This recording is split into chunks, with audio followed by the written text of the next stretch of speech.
always do this. I always start the camera and then like have to do 3 other things before we can get started.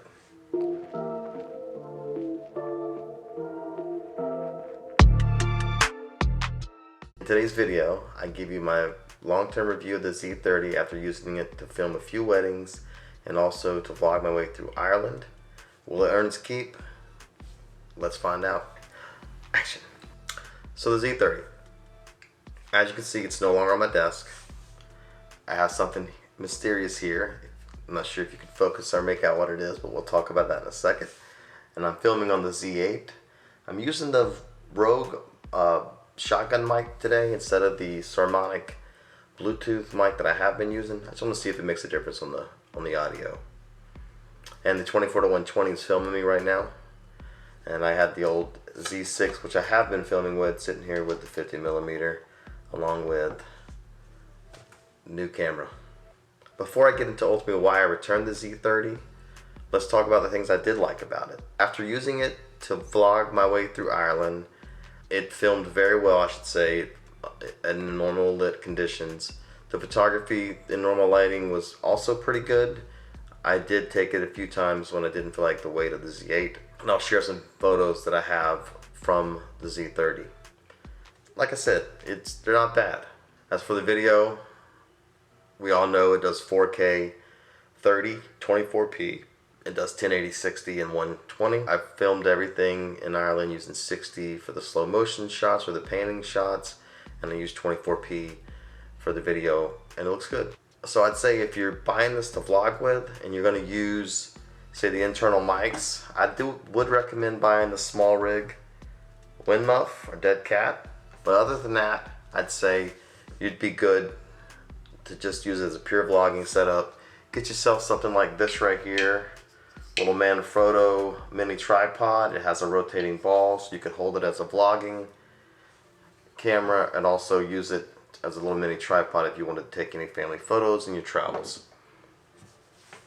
But for me, it just didn't work out. And let's talk about why. Now, where it started falling apart for me was in low lighting conditions when I'm trying to take photos and everything's super grainy. There's a lot of noise at higher ISOs. And I needed a camera that I could use for doing street photography, and I like to do street photography at night when I travel. And I needed something that had a little more image stabilization that could just take clear shots at night with lower noise. Let's talk about the next issue I really had, which was the battery. It just doesn't last as long as it needs to.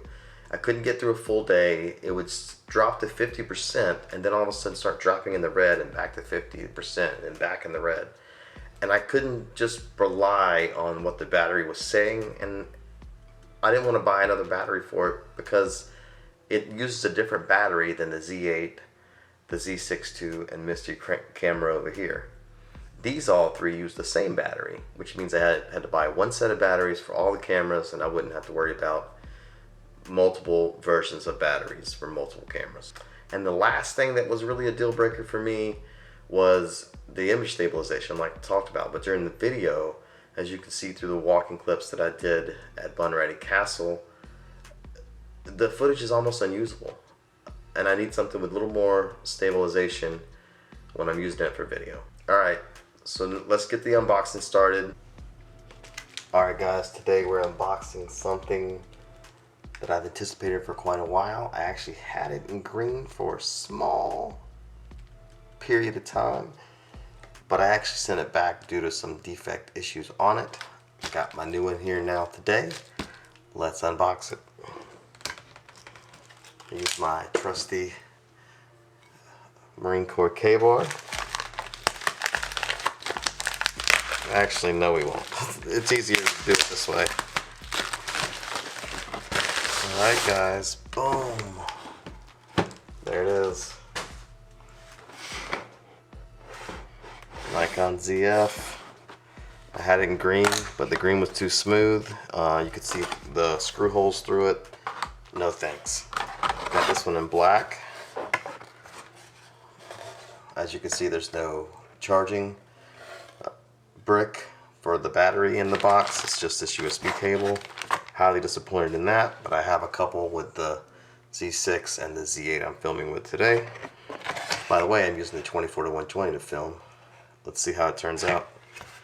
Alright, inside the box, as you open it, got a smaller strap, not the typical yellow and black one, but I don't use this anyway because I have the Peak Design system. Got your EL15C, which is another reason why I got this camera, is it uses the same battery as the Z8 and the Z6 II, but it has some things we'll talk about a little later in the video, like a flippy screen. Alright. Let's see. Oh, this is much better stubble. It's much better put together. Alright, that's it for the unboxing. I'm going to get this thing put together. We're going to do some filming with it and some thorough testing before I have a review later on. Alright, so now we know what the camera is. It's the Nikon Zf. Now I had this camera before in green, like I said before, but the screen texture was very smooth and I could see screw holes. It wasn't done right. It was brushed, you could tell.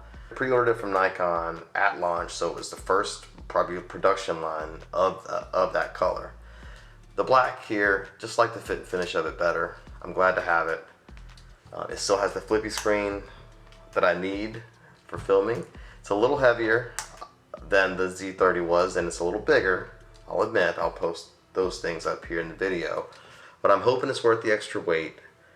It has 4K 24, 30, 60p as well. So now I won't have to go to 1080. I think it's going to be a better fit. We'll see if the weight becomes an issue. I'll report back in a few weeks when I do a long-term review on it. I've already shot a full wedding with one, so I'm very, very familiar with how it's going to perform in low light, how the autofocus performs, and how it performs well with the SP5000 Nikon flash, and how the battery performance is. But I want to take it through a vlogging setup. We're going to Disneyland in 2 weeks. I'm going to try to take it with me there, and then we're going to see if does it work as the perfect travel vlog camera. Alright guys, that's it for this one. Hopefully I'm going to make this quick. Hopefully I can edit some of my rambling down. Until next week, peace.